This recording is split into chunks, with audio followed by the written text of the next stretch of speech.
computer, and I'll post this later on social media. So I'm recording now, and we'll play the music and let everybody in.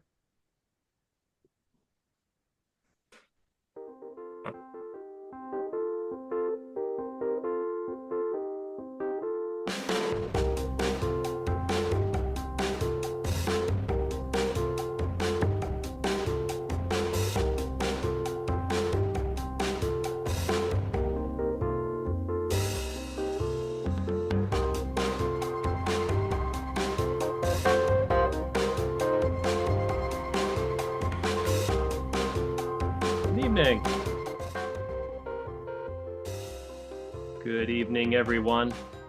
Welcome to Greatest Generation Live for Thursday, May 15th. My name is Sean Hall. I'm the Director of Programming with the Veterans Breakfast Club. Seeing a lot of familiar faces, but I'm also seeing a lot of new names tonight, which is great to see. It's great to see you all here and great to have you all a part of the program this evening as we're in for quite a historical and educational conversation tonight. For those of you who may be new to us, we are the Veterans Breakfast Club. Our mission is creating communities of listening around veterans and their stories to connect, educate, heal, and inspire. We've been doing it for 16 years. And we invite you to visit us on our website, veteransbreakfastclub.org. And on there, you can find out all there is to know about us, not only about our upcoming in-person programs, our upcoming online programs as well, but check out our blog, check out all of our past programs. We post them all on there as well. It's a great site to just figure out everything there is to know about us. And we welcome you to this program tonight. And we are going to be having a sort of a co-hosting program tonight between Glenn and Scott Masters. I'm sure everyone who is used to us is used to seeing those two names. So I think Glenn, we'll hand to you first. Yep. I'll get started. So this is our Thursday night. Every Thursday night, or almost every Thursday night, we do something called Greatest Generation Live. For those of you that are new to the program, and I do see quite a few names I don't recognize, I think due to our good friend Scott Masters and his advising people of tonight's program up in Canada. So every Thursday night, it's basically all things World War II. We interview World War II veterans like we are tonight, like we did last week with Scott Masters. We interview authors of World War II books, some very famous authors and some not so famous authors. Somebody who wrote a book about their uncle or father or cousin in World War II. So thank you for joining us. I've got a really easy job tonight, even easier than last week when both Scott and I sort of tried to co-host the program. This is really Scott's program tonight. Scott Masters, please say hello. Hello, everybody, and thank you for allowing me to be with you here tonight, Glenn. Well, Scott's a great friend of the Veterans Breakfast Club, has been for as long as I've been active in the Veterans Breakfast Club, 5 years or so. Scott, why don't you repeat for those who might not know what it is you do up in Toronto? Well, thank you. So I'm a high school teacher at a school called Crestwood Prep, and I have been teaching history and political science there for about 25 years now, and teaching for about 35 years in total. And at a certain point along the way, I thought it would be a really interesting experiment to introduce my students to people who have lived through the history we talk about in class. So I started doing this program at Crestwood that I just called the Oral History Project. We've been doing it for about 20 years now. And we are just on the verge of hitting 1,100 interviews that we have done in person and over Zoom. It's a real long time program, and I'm really happy tonight to have so far two of the people, there will be a third one a little later, two of the people that my students and I have gotten to know so well, Denise Fikman-Hans and Frank Cohn, are joining us here tonight to talk about their experiences during World War II and the Holocaust. Right. And just a little bit of backdrop, perhaps, at least as in the programs I've done for the last 5 years, we've not touched too much on the Holocaust. I'd have to say of all the various sort of knowledge segments of World War II, two areas where I'm the least comfortable in talking about is one is the war in the Eastern Front, which is a huge gap because that was really sort of 75, 85% of the war in Europe at the time. And of course, had a great deal to do with the Holocaust. And the other area I'm not that knowledgeable in depth in is the Holocaust. So I'm glad we're trying to make up a little bit for that tonight, and very pleased that we're doing it from a veteran's point of view and a Holocaust survivor's point of view, because just nothing better. Just like last week with Scott and some of the World War II guests we had on, there's nothing like hearing it from the people who were there, rather than those of us who just read a lot of books or even write a lot of books. So we're really pleased to have the veterans on. Yeah, So Scott, I'm going to throw it to you. If you need to pause it sometime, Scott, in order to try to get a hold of our third guest, just let me know, and I'll do my best to jump in. absolutely. And I did send Sean Hilbert's number to you. It might be easier for you to phone him, but we'll get in touch with Hilbert, I'm sure, a little bit later on. So just to follow what Glenn said to begin, I started teaching the Holocaust, obviously, in the modern history courses I teach, and I vividly remember having a conversation with a student. I'm going to say about 35 years ago. It was quite, or 30 years ago. It was a long time ago. And he basically said, my grandparents survived this terrible period of history, and I wish we could talk about it in class more. So I really reassessed my approach to this. I got in touch with the Holocaust Center in Toronto. Denise Hans, who's joining us tonight, was one of the first speakers. They had come to the school. And we've been able to interview close to 300 different survivors in this program now, in addition to the many veterans we talked to. I'm really pleased to see a few of them in the Zoom room tonight. So I'll say a hello to them a little bit later on. But I wanted to start with Frank's story tonight. We were really fortunate to have Frank join us last week. Frank is he's got an incredibly interesting story vis-a-vis the Second World War, because he is both a Holocaust survivor and a military veteran. It's a real full story, and I think an incredibly powerful one to hear. So last week we had a good opportunity to hear Frank talk about some of his experiences growing up in America. But Frank, last week we didn't have too much of a chance to talk about your early life in Germany, and I thought that might be a good place to start, Frank. Maybe if you could introduce yourself to people who weren't here last week, and tell us a little bit about your family and your early memories growing up in Germany. Well, hello, everybody. I'm glad to be here. And, well, let me tell you how it all happened. I was born in 1925. You can see how old I am in that way. And I was born as the only child into a well-to-do middle-class family. We owned a sporting goods store, and that was very successful. And we had German and Jewish friends until 1933, when Hitler came along. And everything changed, of course. For me, it changed in the sandbox. I used to play with German kids in the sandbox, and suddenly they didn't show up. And I asked my mother, what happened? And she explained their parents didn't want their children to play with Jews. And of course, we were Jewish. And I finally understood that the Nazis, who were the ones who were making the rules, were not going to be our friends. They were going to be our enemies. And on my father's store, there were demonstrators immediately saying, don't buy from Jews. And my father understood that this was going to be a losing proposition. And he sold the store as quickly as he could and got as much money as he could. And as the 30s moved along, things got worse and worse. Now, the Jewish community always said, now that this has happened, it can't get any worse. But of course, it got worse each time. 1935 was a complete separation between Aryans and Jews. And we had to let our maid go because Jews were not allowed to have hired a German. So all these things were separated.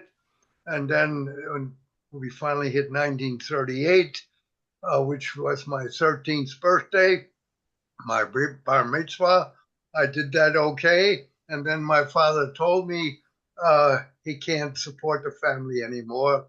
He had lost all his customers trying to sell bales of cloths, which he did after he lost the business. Anyway, he said he had to do something else. He was going to go to the States to find his distant relatives.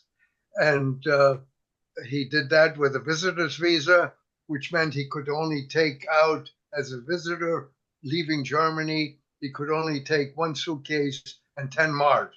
So he was at the mercy of the Jewish relief organizations.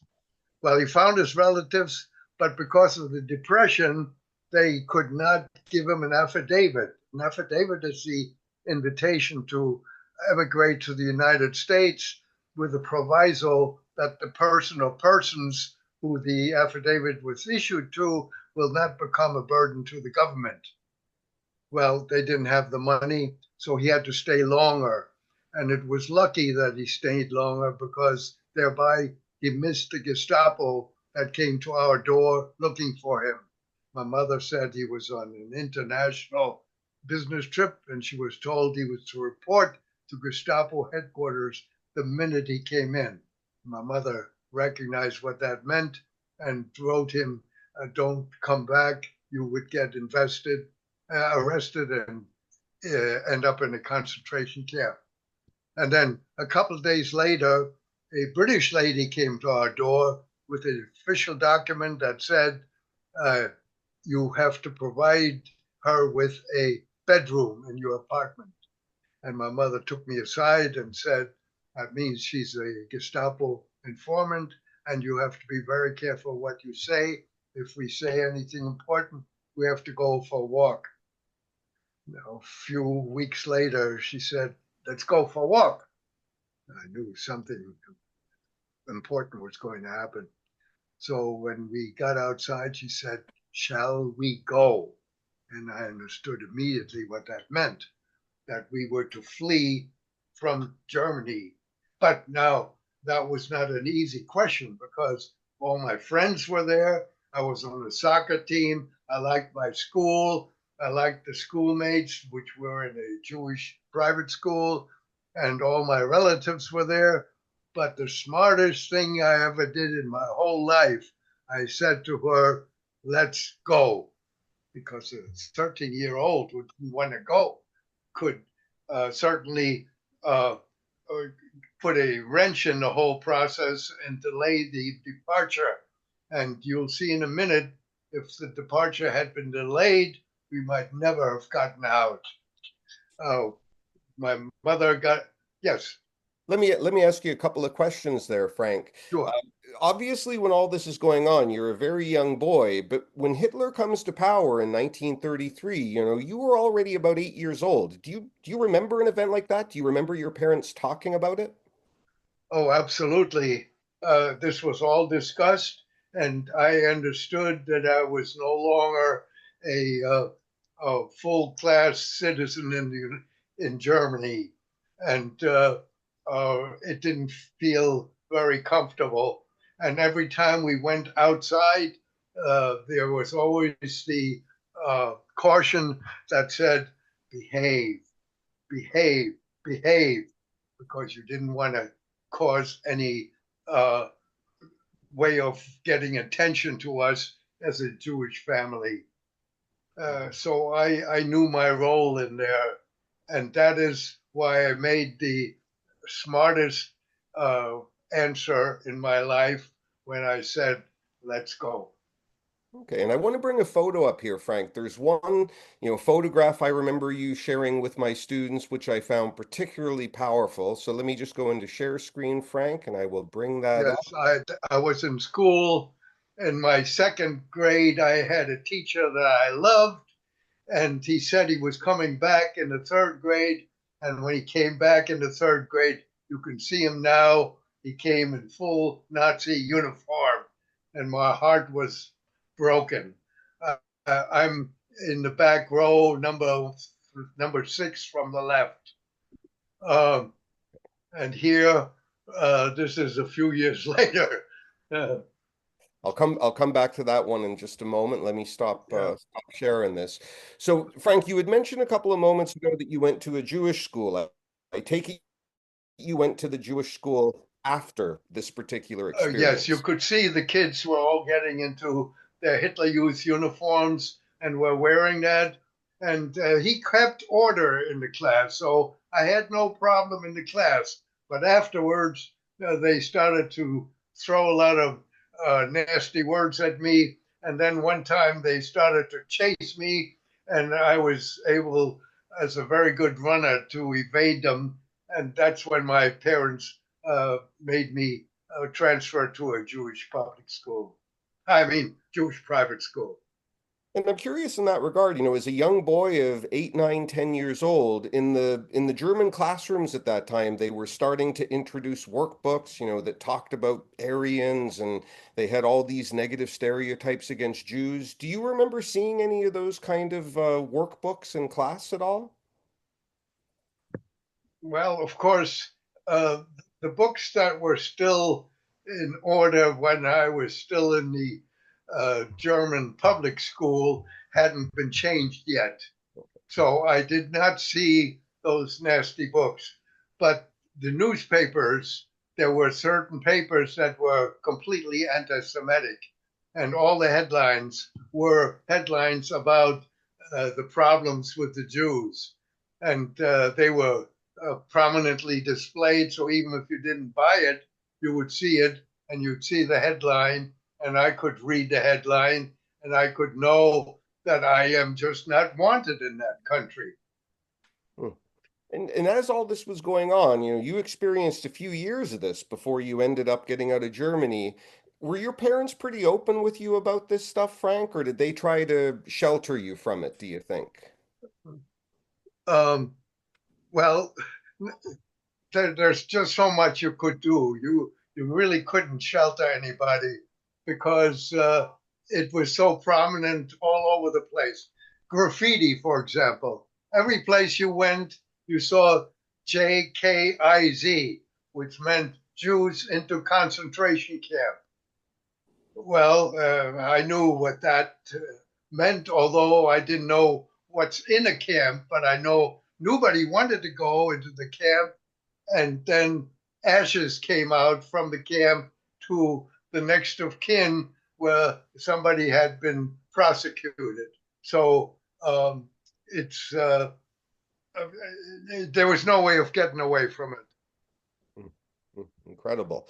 And in the streets, Frank, I remember you talking to my students very compellingly about the brown shirts that you started to see and the violence that you started to see happen in the streets. Well, some of the violence started even before Hitler. I remember looking out of my apartment window. Right across the street was a finance office, which seemed to pull demonstrators. And before Hitler, there were two groups that were fighting each other. And I asked my parents, what's going on? And they said, well, these two groups, one group are Nazis and one group are communists. And we don't really like either one, but the more dangerous one is the Nazi group. And I understood exactly what that meant for me, to always stay away from any of these Nazis in uniform. Well, even before Hitler, one of my uncles in another city had gone outside and was accosted by a number of stormtroopers in uniform. And when they confirmed that he was Jewish, they killed him right out there before Hitler. There were arrests made and all that, but the process of prosecution drew out for years, and nobody told me about it. I was too young, but a young kid always listens to what the adults say, and I could hear the conversation, and I could understand that it was the Nazis who killed him, and that the Nazis were dangerous, and that I better worry about those Nazis. And this was before I was 6 years old. And somebody in the chat just sent me a question they wanted me to ask you. They're wondering, growing up in Germany during this time, Frank, were you aware of the Berlin Olympics in 1936? Oh, absolutely.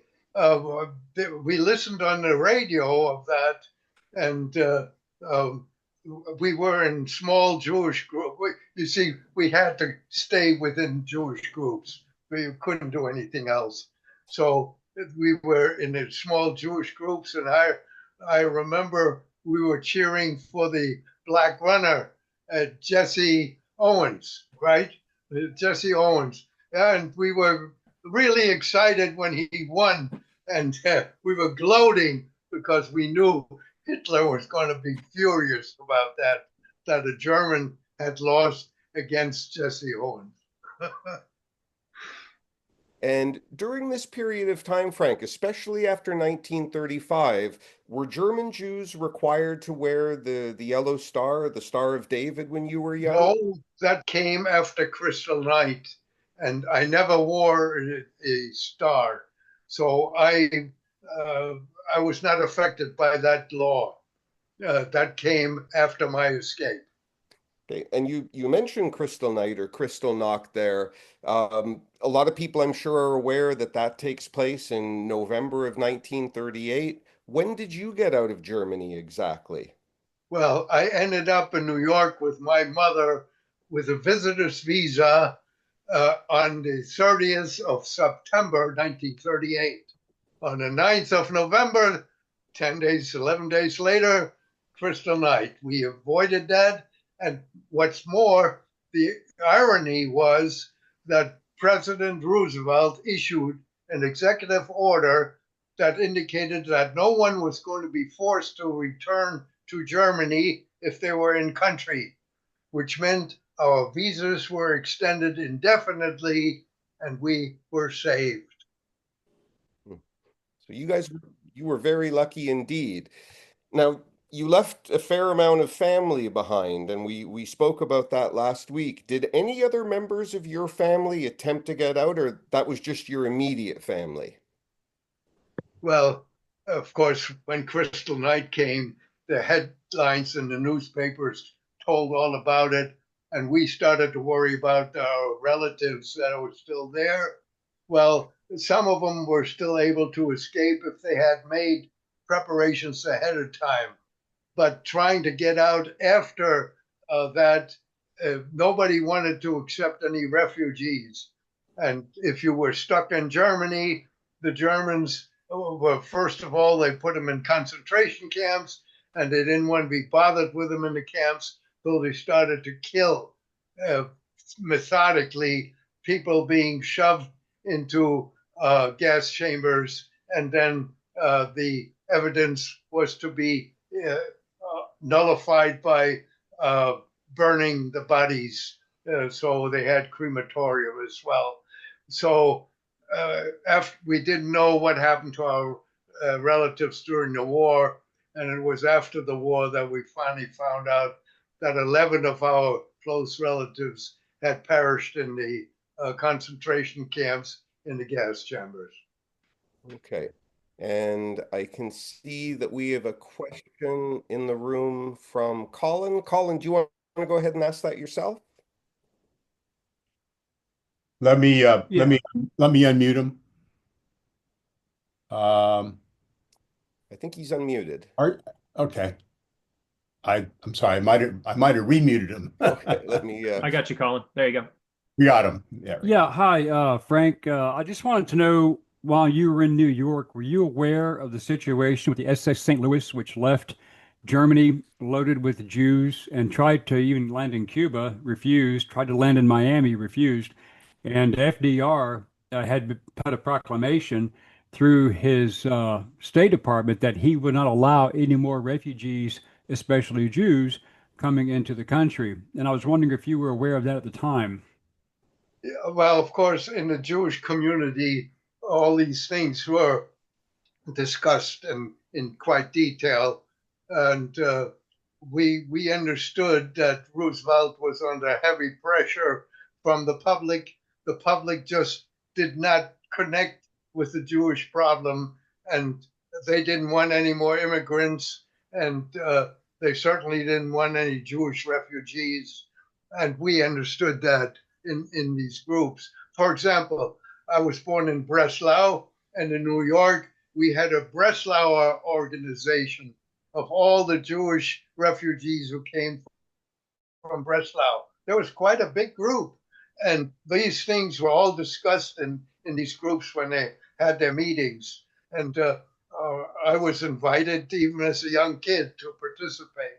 And I heard what was going on. But we never understood how methodical that finally got to be, where they had trains coming in and people off the train immediately into gas chambers, that they had this group of various organizations within from various departments of the German government get together to determine exactly how they could get rid of the Jews. That's the type of thing we didn't hear about until after the war was over. I hope I answered the question. Yes, you did. Thank you. Let me ask a follow-up question to what Colin was asking about there, Frank. You know, you're obviously in the United States for a couple of years before the United States enters the war. Do you remember as a young man hearing about things like the America First Committee or the Bund, things of that nature? Oh, well, yes. The first committee, we understood it was in Madison Square Garden that they had a big shindig, and we knew exactly what was going on. It was all in the newspapers. It was all anti-Semitic, and we were very cautious. And even in those days, the word still was behave, behave, behave. You just didn't want to cause any attention to be placed over the family. And of course, last week, Frank, when we saw you, you told some really compelling stories about growing up in New York City, you know, attending school, learning to speak English and everything along those lines. And you basically became an American teenager. I'm curious, what school did you go to in New York City? Well, when I first came, I had been in seventh grade, and I got into the seventh grade in junior high school 43 in New York City. And it was a rapid class, as a matter of fact, because I was way ahead in math and in geography and various other subjects, except for English. English was a problem. The first day in school, the teacher wanted me to get acquainted with all the other kids and said, Frank, take the waste paper basket around and collect the trash. I had no idea what she was talking about, but she looked at the window and I said, she wants me to open the window. So I opened the window. Of course, everybody laughed. And the kid who was being laughed at doesn't like to have people laugh at him. So my incentive was to get to learn English as quickly as possible. And I listened to the radio. The radio was great to avoid the German accent because I could imitate the intonations, but I couldn't understand what the heck they were talking about.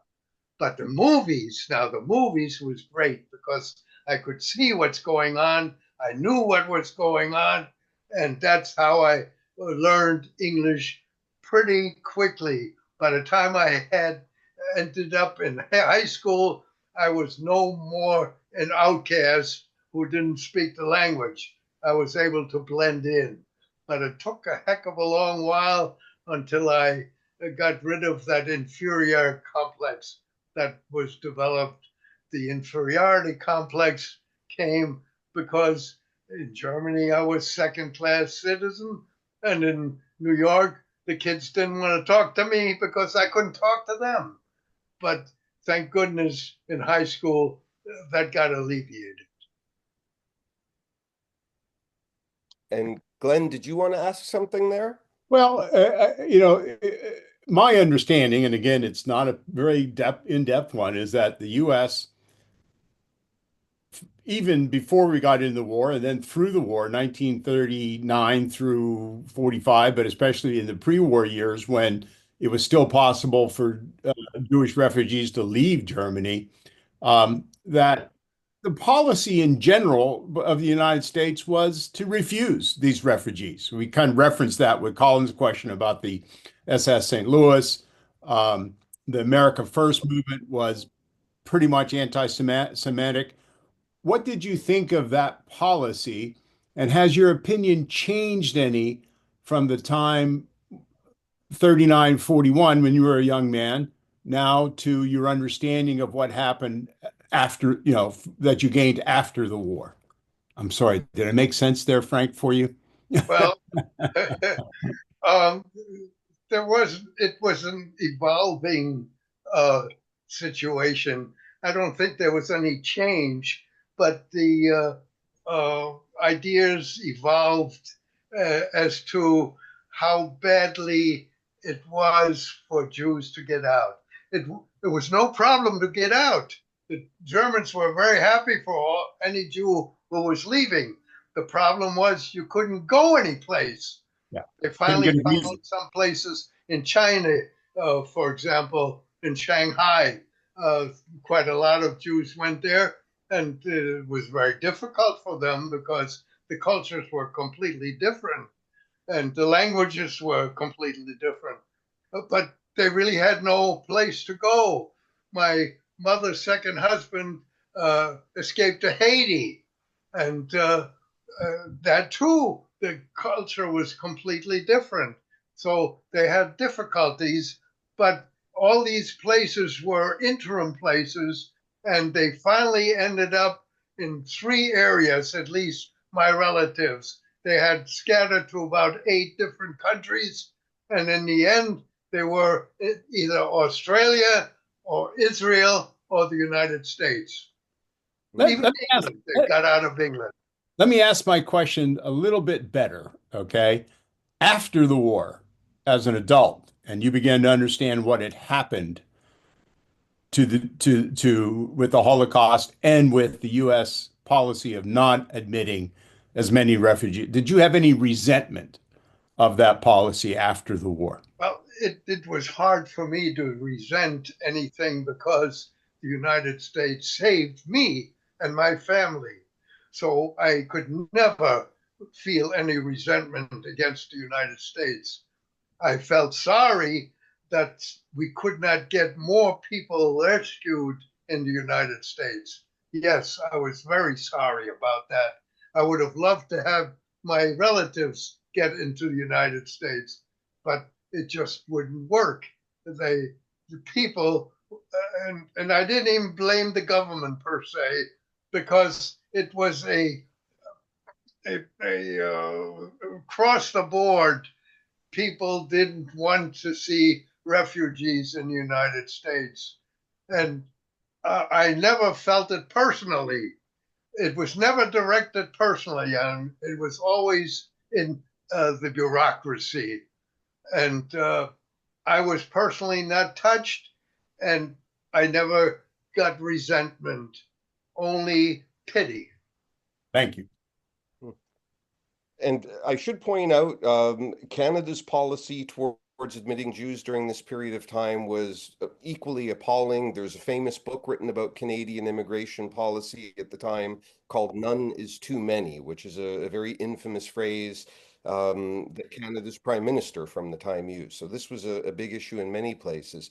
And Frank, I should mention, you talked about the German Jews, the 20,000 or so who escaped to Shanghai, to China during this period of time. One of them is actually in the room with us tonight. So maybe we'll be able to convince him to say a little hello later on. Several Holocaust survivors that I invited are here. So we maybe hear some diverse stories. But with that said, I wanted to go over to Denise, and Sean, we might need Denise to be unmuted, and I wanted to introduce everybody to her. If anybody speaks French and wants to ask a question in French, I'm sure Denise would be more than happy to entertain that. Denise first came to my school, Crestwood, probably about 10 or 12 years ago. She's one of the longtime speakers that we've known, and she has shared her story with many different classes. So Denise, I would love it if you could introduce yourself to the group and maybe tell them when you were born, where you're from, and so on. Okay, thank you very much, Scott. Just before I start, I just want to tell you a few words about Mr. Scott Masters. is a fantastic teacher. He is the best in to tell about the history. It's called the oral history, and he has interviewed many old-timers about the Holocaust. You hear me? Oh, okay. So Yep. I just wanted to say that because I have a lot of admiration for you. So, I have a very different story than Frank. As a matter of fact, Frank mentioned Kristallnacht, and that's the year that I was born. I was born in June 21st of 1938. I was born in Paris, in the Marais district, which is the center of Paris. My parents had both come from Poland. My father came when he was quite young, in the early 20s, and my mother came from Poland when she was 19, and they met in Paris and decided to get married. Now, they had, my mother had one brother in Paris, and she also had a sister who came a year later than her. So she had a brother and a sister. My father had also some relatives, but we were not very close to them. I know that he had a brother, and unfortunately, my old father's family in France, they were all killed by the Germans. They all were killed in Auschwitz. So, excuse me.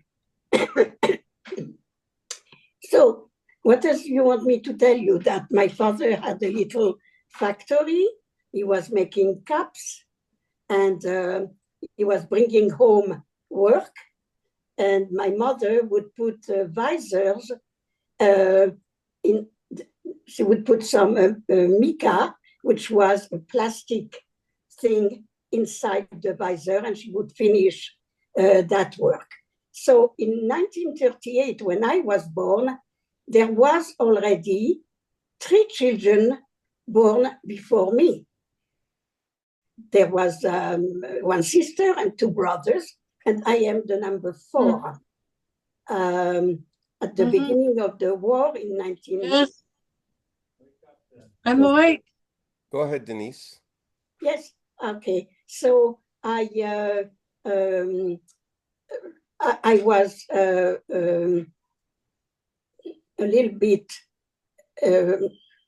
disturbed by this person. I'm sorry. Well, that's okay. Let me actually, Denise, let me bring up a photo right now, because you have, of course, shared some absolutely fantastic family photos, and this might be a chance for you to introduce some of the people in your family, because the pictures are absolutely remarkable. Oh, yes. So let me go into full screen. So first you have to show me the one where we are the 5 of us. That's the one. So this is really when my story starts, when we are 5 of us. This is in 1940. France has been invaded, and my mother is pregnant with her 6th child. This was taken at the end of 1940, the end of 1940, because my sister Mireille is about 8 months in that photo. And that's you in the middle. So you're about yes. 5 years old there. Right, that's me with the teddy bear. Because my sister was always crying, so they gave her a little plush bear, and she cried even more. So I said, to me, the bear. So I ended up having that bear. That's the oldest picture I have of me. Actually, I don't have any others. Now, the photo on the right is at a complete different time. My youngest sister is born already. She's about a year year and a half. Then there is Mireille, who was here. Then there is me. Then there is my brother Fernand, my brother Maurice. And then the three girls on top, only the middle girl is my sister. The other two girls are the daughters of my mother's sister, because my mother's sister and her brother were taken together with my father. They were taken by force from our apartment by two French policemen and a Nazi, a man who had in civilian clothes, and he had a list, and he was coming to get my aunt and my uncle, who both had their wives taken during the big roundup of which is called the Veldiv, a big roundup of 13,000 Jews on the 16th of July. So my aunt and my uncle, both their wives and husband had been taken. So they came to live with us, my aunt with her two daughters. And Denise, this photo is, of course, your father. Do you have conscious memories of your father's arrest? Yes, when he was actually, my father was taken twice. He was, the first time he was contacted via a form by mail. It was called a green note, a green paper. And he was requested to go to the police station. And then he was, just a minute. Okay. I'm sorry. That's okay. I'm having problem with my screen. So my father was taken the 14th of May, 1941. It was the first roundup in Paris of 8,000 men. They were all called strangers because they all came from other countries, even though my parents were naturalized French. They were still, at that time, when the German came, they considered them not French. So my father was taken to a camp of Pithiviers, and in that, it was a holding camp in 1941. The French people didn't know what was going to be. They were just told that those were holding camps, and he was there. That's when my mother was pregnant, and when my mother gave birth in November, my father was authorized to come and for the birth, and he came a little bit later.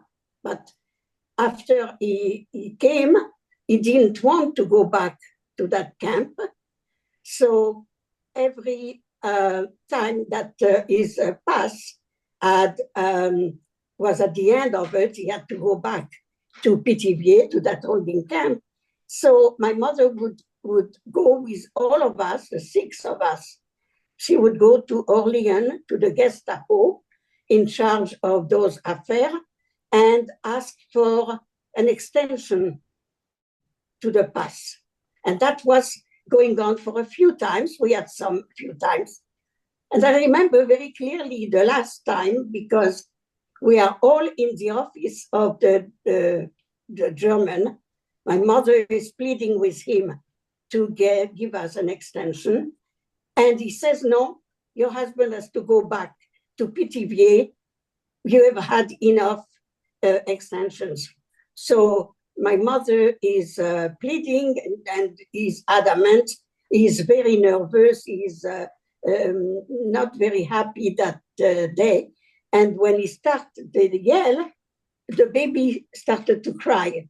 So what happened when a baby cries, and the whole family, all the brothers and sisters, and started to cry too, there was so much noise, my mother got scared.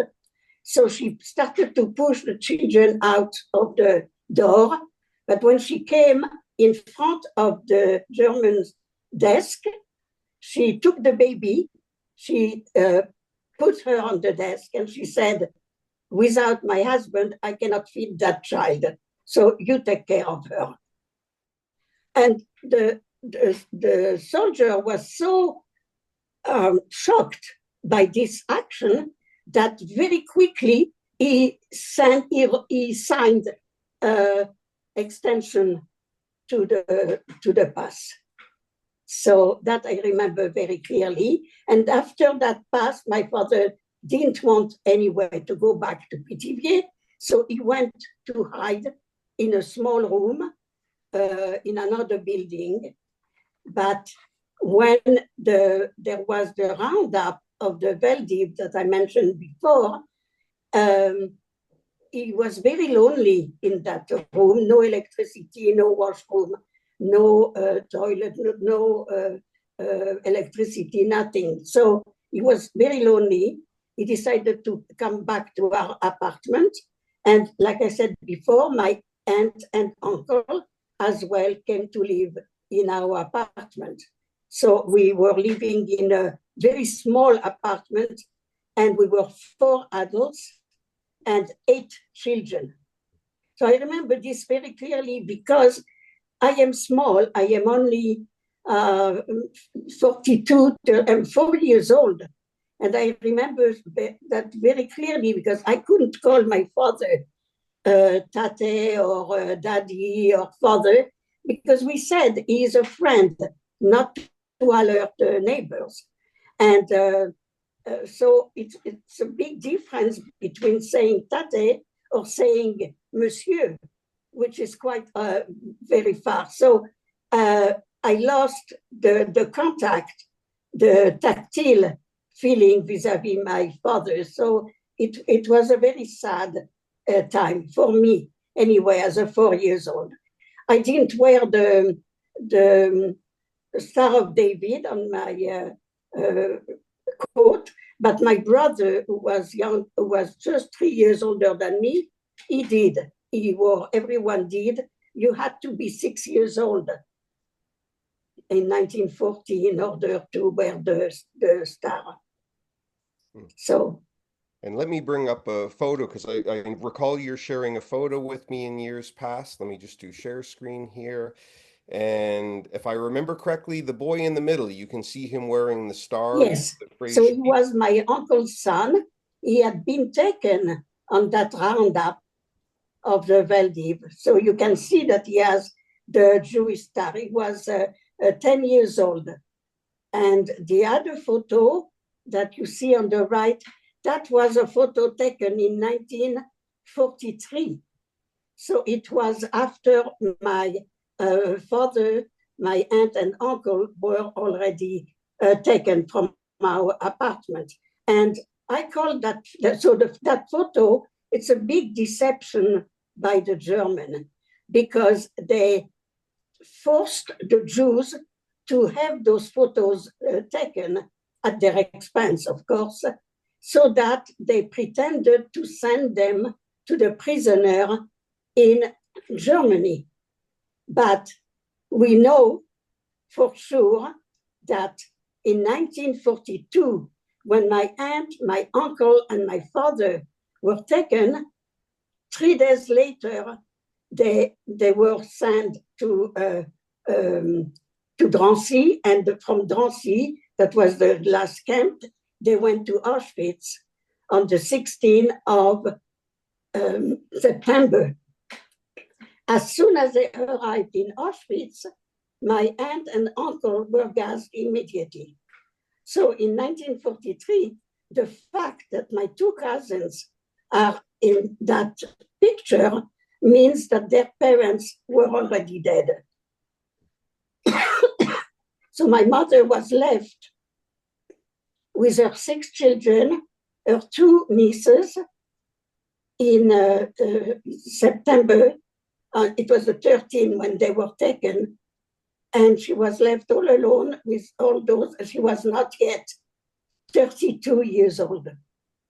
And that's just incredible, Denise. Every time I hear you tell your story, just the incredible resilience and power of your mother. Your mother does, of course, get you into hiding. Can you tell the people a little bit about how she managed to do that? I mean, all of you survived the war, which is just Yes, incredible. yes.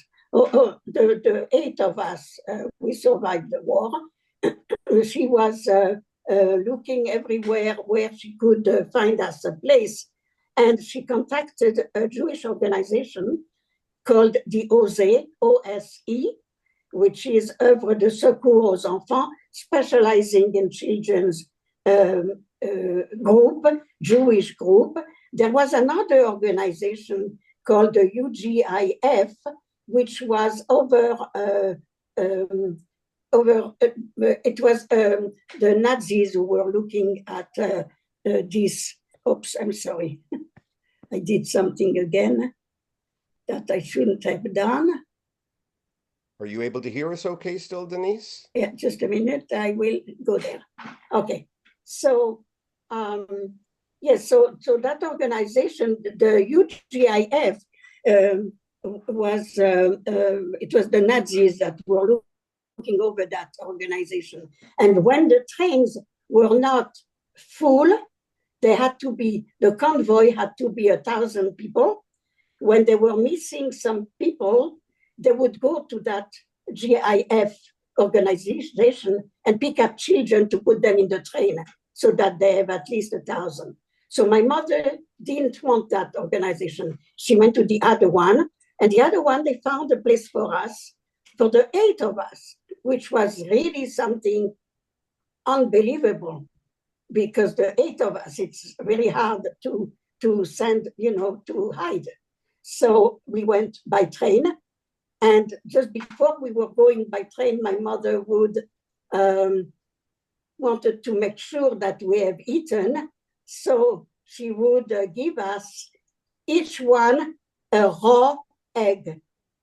It was called an œuf gobé. So how do you eat a raw egg? You pierce the top and you pierce the bottom, and you go, and the whole egg goes in your mouth. It's absolutely disgusting. However, it's protein, it's food. My mother was happy to give us. She knows we had something in our bellies.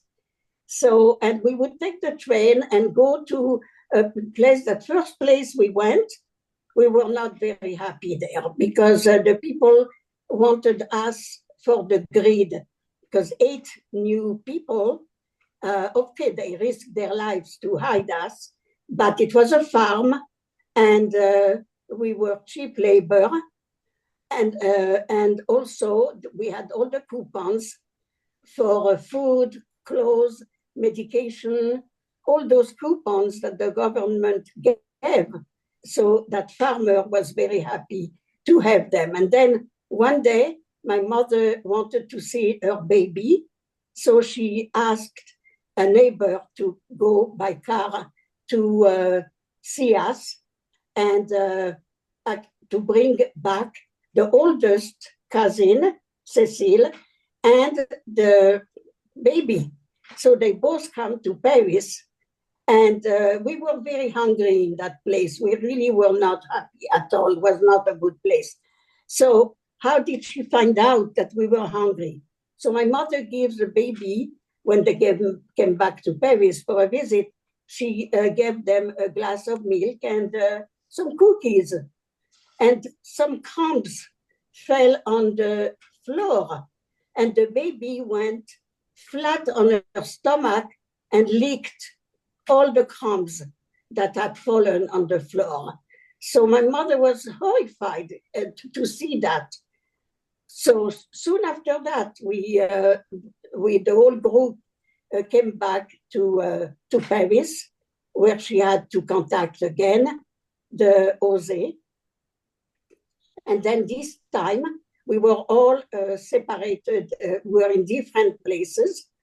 And it was already 1944 when I was with my younger sister in one place.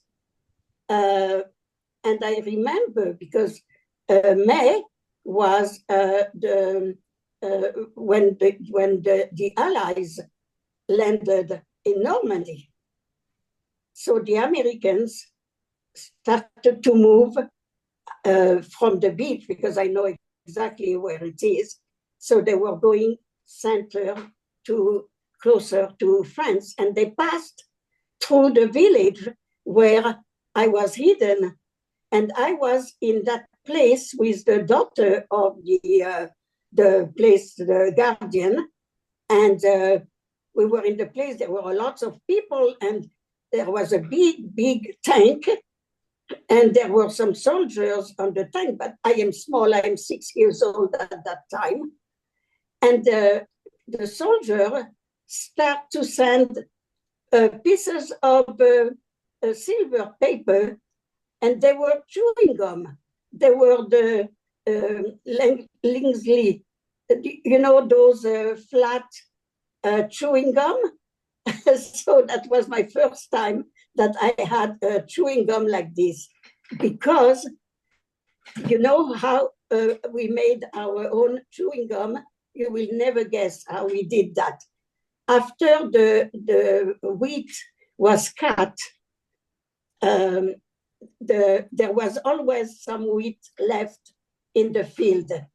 So we would go and pick up all the ears of wheat, take the grain, put them, a few of them, at least 4 or 5, in our mouths. And when you chew it for a long time, it becomes like chewing gum without any taste. It's not even good, but it gives us an idea of what is chewing gum.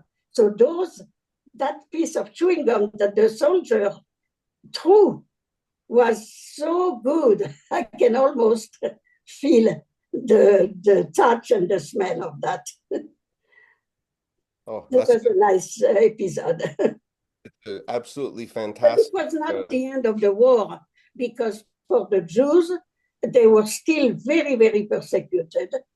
And that will take us to the third place that we were hiding, which was the convent of the Sister of Zion. The 6 girls were there. First of all, before that, we had been baptized Catholic, because the French people keeping us were so scared.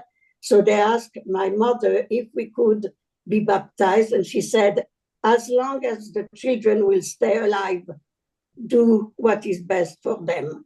So we were all baptized. I remember my baptism. And then we went to the convent. And I remember also my first communion. And we were completely Catholics. And me and my 2 youngest sisters after me, we were there until 1948. The war ended in 45, but we were there until 48 for 2 reasons. My mother in 45, when she went back to look if my father was coming, he was not coming. She met somebody else. They got married in 48. It was a neighbor that my mother knew before the war. And so she first brought in the girls in 46. There was nothing in her apartment. As a matter of fact, the apartment had been taken by strangers. She had to go to court in order to get back the apartment. So when she did, there was nothing there, absolutely nothing. How can she bring children back in an empty apartment? So she had to work 1 year, and she brought the girls. Then she worked for another more year, and she brought the boys. So the 3 young girls stayed until 48. And that's when also I find out later that the nuns didn't want to give us back, because we were completely Catholics. And, the Catholic Church, once you are baptized, and especially me with my communion, I belong to the church. So again, my mother had a hard time, but at the end, we were let go. with only the clothes that we had on our back. Nothing more, not a change of socks, nothing. The nuns were very unhappy. So that's how it ended. Let me show Denise again some of those pictures there because they really help to illustrate your story here. So talked about being in hiding in the convent. Of course, yeah, that's the convent. It was a group of only orphans. My mother came only twice during that time.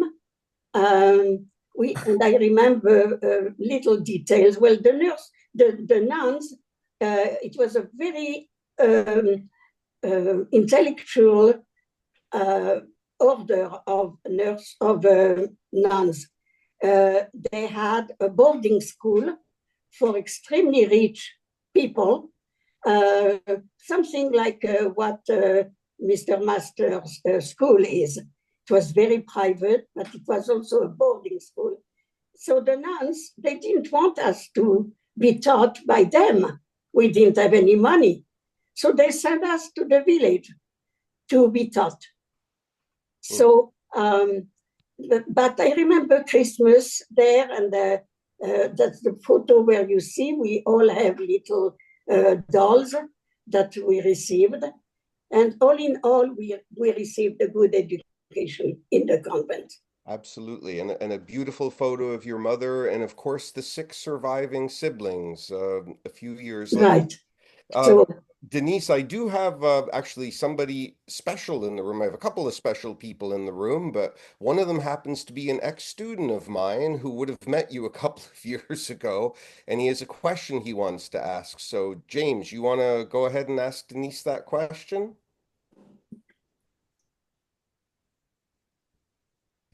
Do we need to unmute him? Yeah, I just sent him an ask to unmute. Yes, thank you. Thank you so much, Denise. It's been wonderful to hear you speak again and to hear your story. I was curious, did you understand what was happening? You're obviously a very little girl. Did you know why you were moving around and what was going on? Well, a little bit, because we heard our parents, the atmosphere when I was very young, before going to the farms, we couldn't talk too loud. We had to really be careful not to, like I said, not to say to my father anything, to call him. We were also extremely scared because when my father was taken, my mother was the only adult. We were hanging onto her like a pillar, she was. And I remember when there was a curfew, if my mother was not coming, we would look just a tiny bit, through the window. But we would say, even me, when I was then 4.5, I would say, no, close the window, because the policemen could see us. Don't forget that the French police, they were very big collaborators. They were as bad as actually they were overzealous. And it was very, very hard. And we knew that there is danger. For example, if you looked at the window, my older sister was born in 1932. She would tell us, she saw another bus full of people that she knew even that were going. And also the same way as our apartment was spoliated, when they take out everything from inside, there was nothing left. So I remember my mother had given some of her dishes to the neighbor so she could keep them. But that neighbor never gave them back to my mother. And after the war, she invited her for a tea and gave it to her in my mother's own cups. So, yeah, I was aware. Okay, and James, it's really good to see you again. I'm a little dismayed to see that you have a periodic table on the wall behind you rather than a history poster, but whatever. Uh, so that was really well said, Denise, and thank you so much for that. I want to transition to Hilbert, Denise. Hilbert is one of the American soldiers who came over and helped to liberate France. He wasn't involved in the Normandy invasion. He was involved in the invasion of France from the south. So, Hilbert, I can see you are there with us, and thank you so much for joining in again. Hilbert, I'd love it if you could reintroduce yourself to the audience and tell them a little bit about your family and where you're from. Yes, can you hear me? We can hear you. Okay, just want to be sure. My name is Hilbert Margol. I was born in Jacksonville, Florida. I was 10 minutes older than my identical twin brother, Howard, who passed away some years ago. And we graduated high school a little over a month after the Pearl Harbor attack. And after a week or so at home, we entered as freshmen, University of Florida, had a ROTC unit there. And the net result was in the ROTC unit, it was horse-drawn artillery, 105 millimeter howitzers. We both were being trained as gunners on a 105 millimeter howitzer. And the Army officer came and talked to the ROTC students in early October of 1942 and said if we join an Army Reserve unit, there's an excellent chance they'll let us remain in college until we get our degrees. Sounded pretty good to us, so we joined the Army Reserve Unit on October 25th of 1942. And Hilbert, let me bring up a photo of you and your brother here because you shared some fantastic ones with me. So this one of you guys in Boy Scout uniforms, how old were you when that one would have been taken? That was 12 years old. We were either 12 or 13 when we were in the Boy Scouts. Those were Boy Scout pictures. My brother Howard was on the left and I was on the right. And our first military uniform was not too far from the Boy Scout uniform because we had to wear riding pants because the howitzers were pulled by horses. Mm. So we wore riding pants. Sometimes we had to ride the horses, and sometimes we just would lead the horses. Picture on the right was taken after the war ended. This was in a monastery, an old monastery near Salzburg, Austria. Again, Howard was on the left and I was on the right. You can see all the snow on the ground because that was in the during 1945, 46. And Hilbert, I'd love it. You didn't share this part of your story last week, but where is your family from? Your parents were both immigrants to the U.S., weren't they? Well, both my parents came from Lithuania, two different villages in Lithuania. My father came to America in 1907, and I have a copy of the ship's manifest showing his name and a little more information. He had maybe, I don't know, $10 in his pocket because he had left about a year and a half earlier from Lithuania to London, England, because he had a sister and a brother who had gone there years earlier. They had their individual families, and he stayed there close to a year and a half before being accepted into the United States because he had a cousin that had a farm in Connecticut, and he was a sponsor of him to come to the U.S. My mother was much younger, 10 years younger. She came with her family from a different village in Lithuania, and my father landed in New York, and my mother's family landed in Baltimore, Maryland. And they ended up some years later when my mother went to Jacksonville, Florida, to visit a cousin of hers. And that's when she met my father. And apparently they fell in love and got married before she ever went back to Baltimore. So that was pretty much the way it went in those days. Yeah, well, I think it's an important story for people to know, Hilbert, because both you and Frank are Jewish American soldiers, and I think that's an important part of your story, certainly when we get into your year of fighting. You also grew up in the Jacksonville area, and one other story I remember you telling my students, you used to go and see the baseball games when the Colored League was around. And I think I remember you talking about seeing a young Hank Aaron. Yeah, my father, when he had enough money, first he got a push cart selling ladies' dresses from his push cart. So he made enough money to open a small ladies' and men's clothing store in the Black Business District in Jacksonville. Across the street was a guy by the name of Anderson, black individual. He had a smoke shop and a very large shoe shine parlor. He owned the Jacksonville black baseball team. So once a year, my father would do his tax returns for him, and he would pay my father with a large can of tobacco for his pipe and a box of King Edward cigars. He smoked cigars and his pipe, never cigarettes. And so anyhow, he gave my father some free tickets to go to the baseball game between two black teams. I remember the Birmingham Barons used to come and play quite often. And so I went with my father, and that was the first professional black baseball team I had ever seen.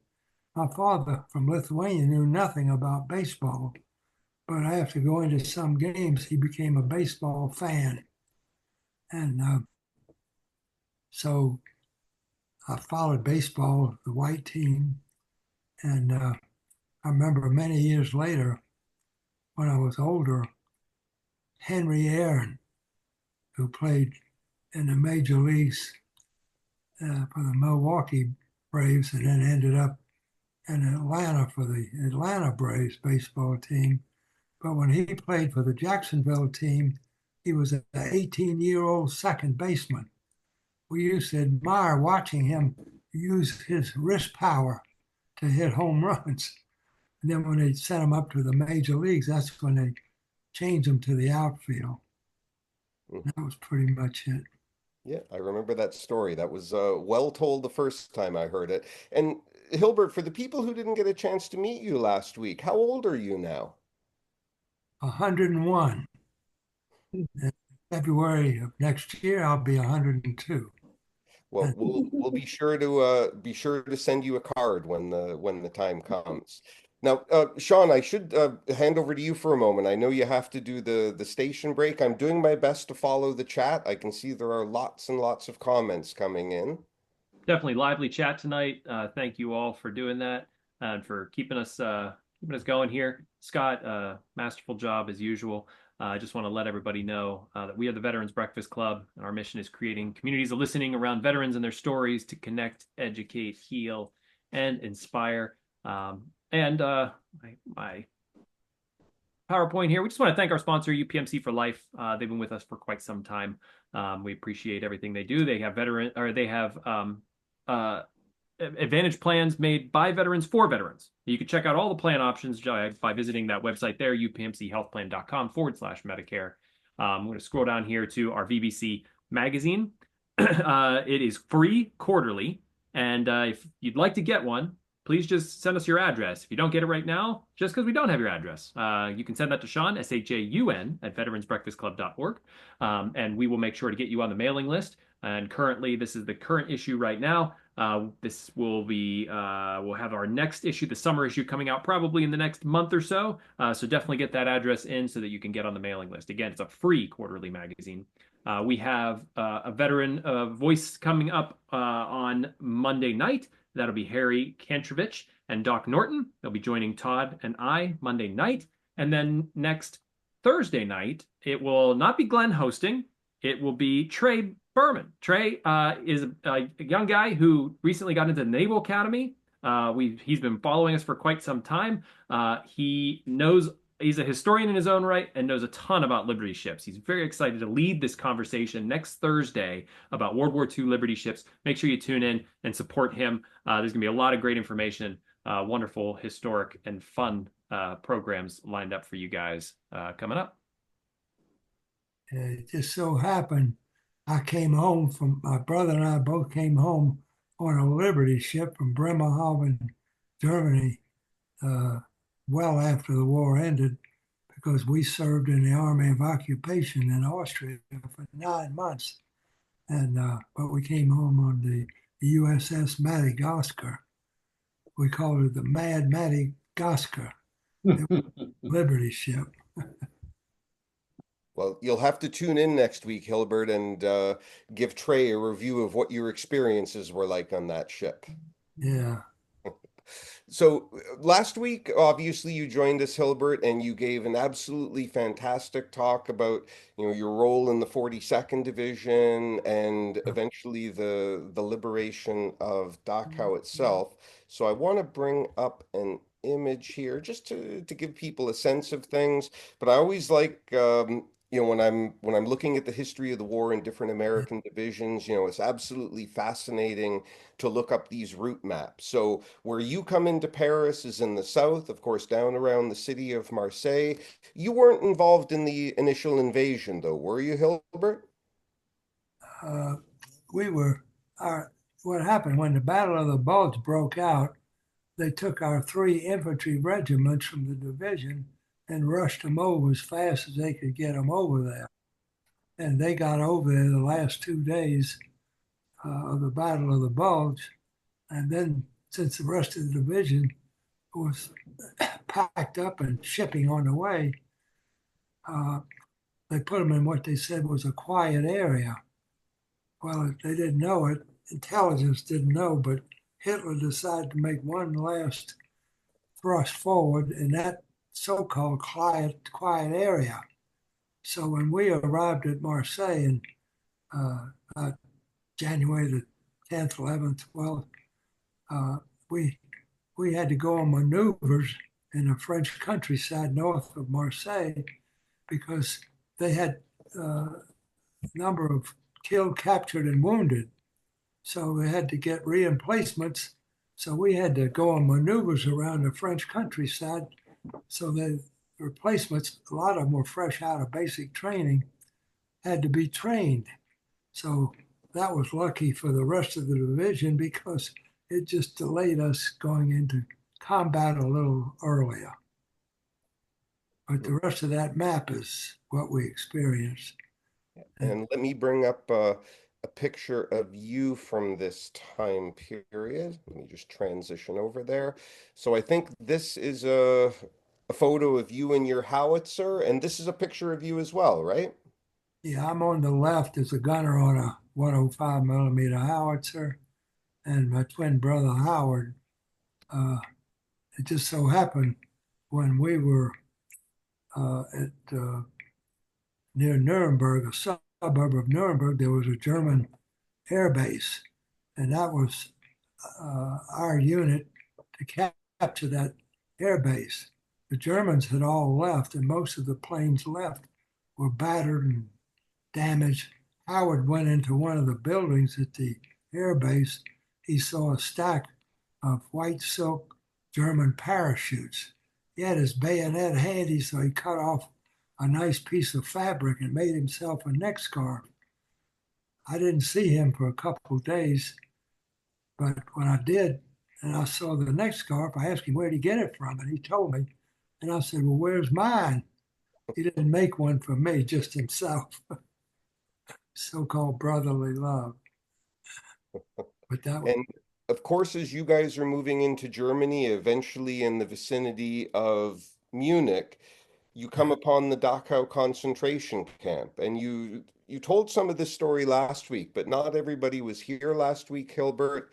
And I do have some photos to kind of illustrate what you would have seen, but I would love it from the perspective of a Jewish American soldier. What was it like for you in those fateful days of April 1945? Well, It was April 29th, 1945. And we were on our way to Munich, and we had just passed a road sign, and the largest sign said the word Dachau, talking about the village, which was next door to two large camps, the Dachau concentration camp, and that's the railroad track outside the camp. And the track went inside. The first 3, 4, 5 cars were open cars, and they went inside the huge German Army SS training camp, which was next door to the Dachau concentration camp. And we were well back of those first cars, the cars we saw. We climbed over between two cars, and the first car we saw on our right, these were the box cars.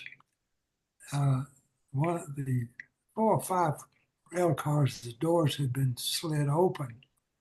And one car, the first car to our right, had a deceased prisoner's legs hanging out. And at a quick glance, we saw that was the only one that was different from the others that we saw. And so happened, we learned later that that rail train 20 days early in the wintertime had come from Buchenwald.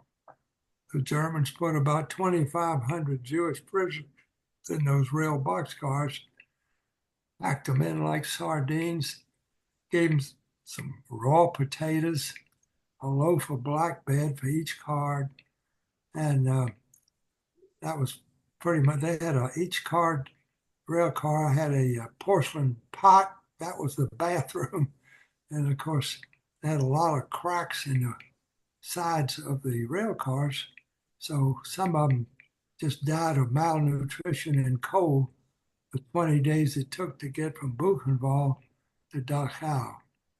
And we saw some other soldiers going into the gate in the middle of a 2-story nearby building.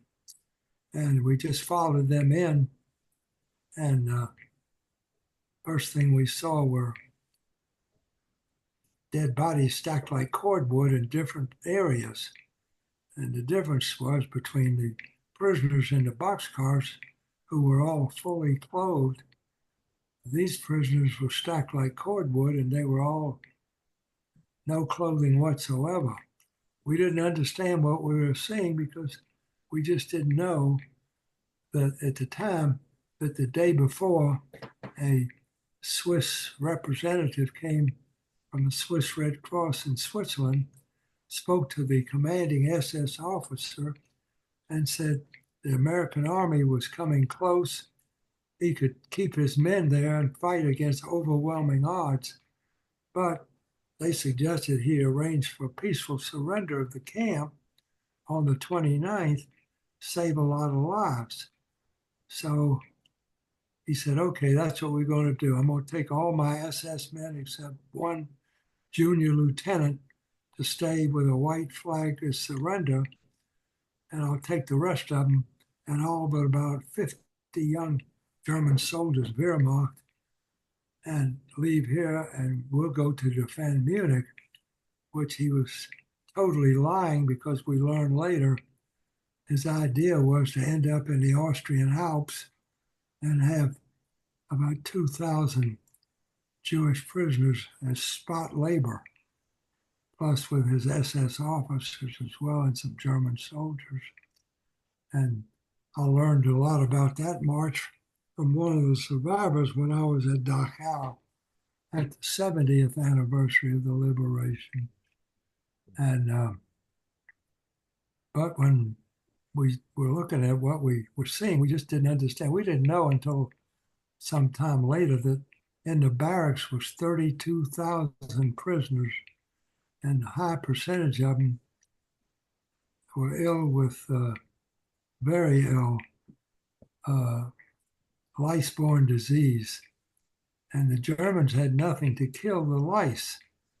When our units came in, we had DDT powder, which easily killed all the lice, DDT powder was later outlawed, never to be used again, but it served its purpose. It still took the U.S. military almost 30 days to get rid of all the illness there. And when the first medical units came in, they totally ignored all the dead bodies in the boxcars and on the grounds of the camp because it was too late for them.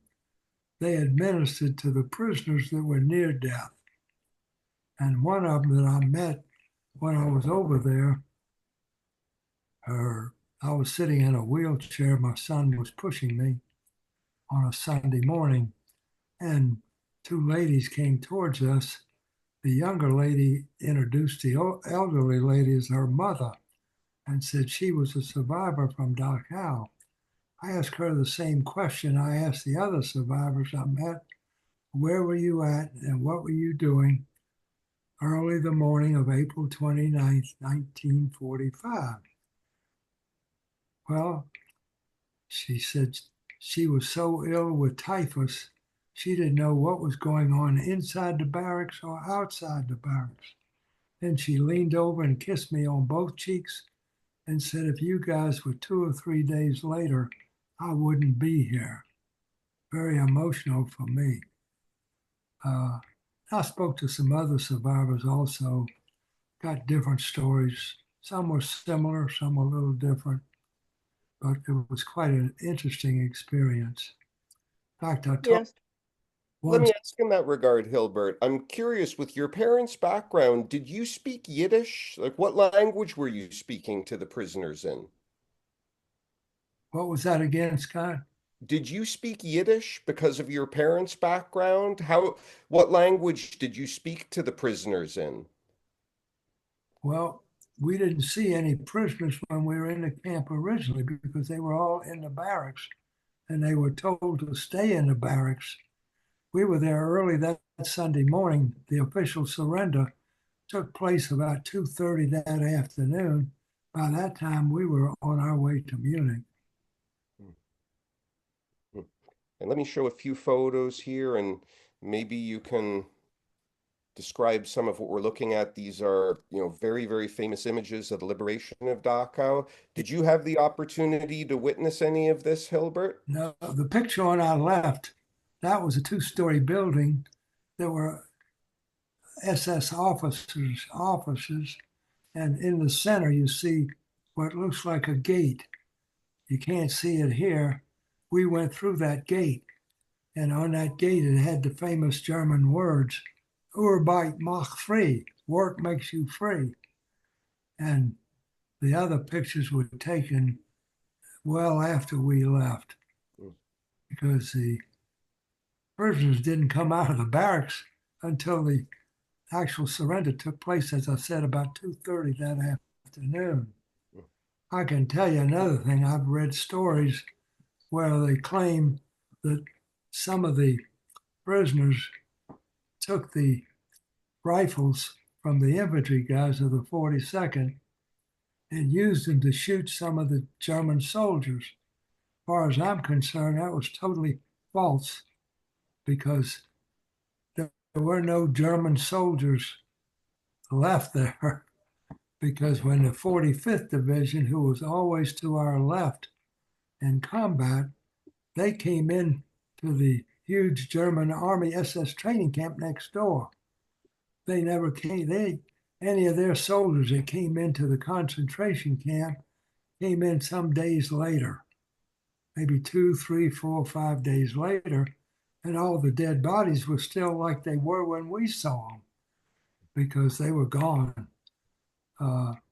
And the 45th Division had a lieutenant colonel came in with the first units, and he put out a few lies claiming they considered both camps as all the concentration camp, which was total lie because the German army camp was huge, much larger. And that's where the hospital was. That's where the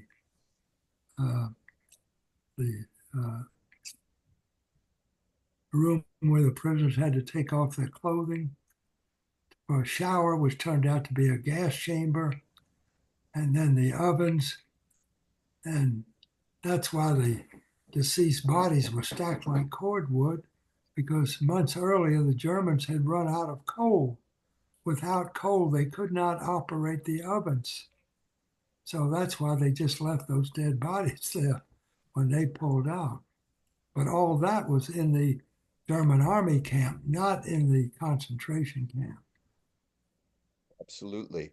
And Hilbert, we're coming very close to running out of time. I would like to ask one other question, Hilbert, and it's a very powerful story I remember from you, one that you told about your brother and how he organized a Shabbat for some of the survivors after the war. Can you tell that story?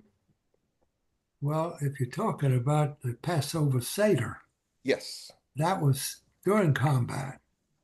We had just crossed into Germany, and the first town we came to under control gave our division a 2-day rest period, which was welcome. We had a Jewish chaplain who was the only captain chaplain at the time. The rest of them were first and second lieutenants. And our commanding general, Harry Collins, liked him and called him Padre, which in Spanish means father. So he looked at his Jewish calendar and said the next evening would be the first night of Passover. If possible, he would like to have a Seder. So General Collins liked the idea, sent the rabbi back to France with 2 trucks, and they went to Paris, and they got freshly killed chickens with the help of a Jewish agency there. There was still combat going on in Germany. Oh boy. That's my iPhone got an emergency call. Anyhow, so they came with all vegetables, cooked vegetables, freshly killed chickens, French champagne, bottles of wine, and so forth. And he had acquired a little Passover Seder prayer book from the Jewish agency there. And he brought it back with him. He wanted to make about 800 copies for all the soldiers that would be there present. So they went looking, and they found like a mimeograph machine that was very dirty. So they went looking for some rags. The only thing they could find was 2 Nazi flags. So they used those 2 Nazi flags to wipe clean off that machine. So they printed 800 copies of that little prayer book. Quite a coincidence. Just incredible. I mean, these little stories that all 3 of you have brought to the table tonight have just been fascinating to hear.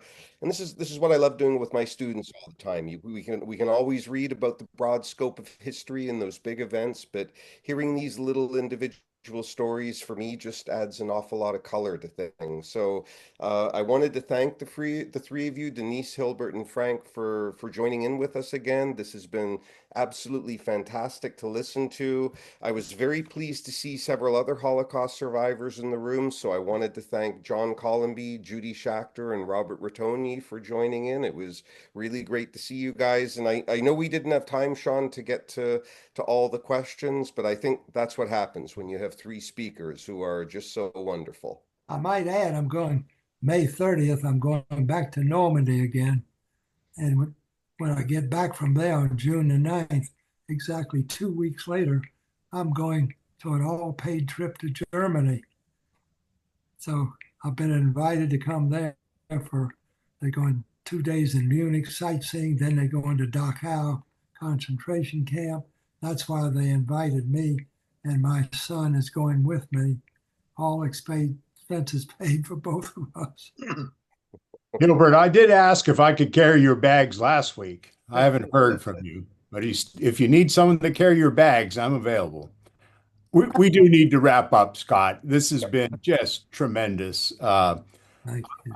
If you're up for it, Scott, let's talk about another date where we could have perhaps the other three survivors back, and perhaps allow for more questions from the audience as well. Absolutely. Yet this year, perhaps we'll have to look at the calendar, Scott, and we'll figure that out. But thank you so very much, Scott, and our three guests tonight, and the other survivors that were here. It was just a riveting evening. Thank you so much. Thank you. Have a good night, everyone. Good night, everyone. Amen.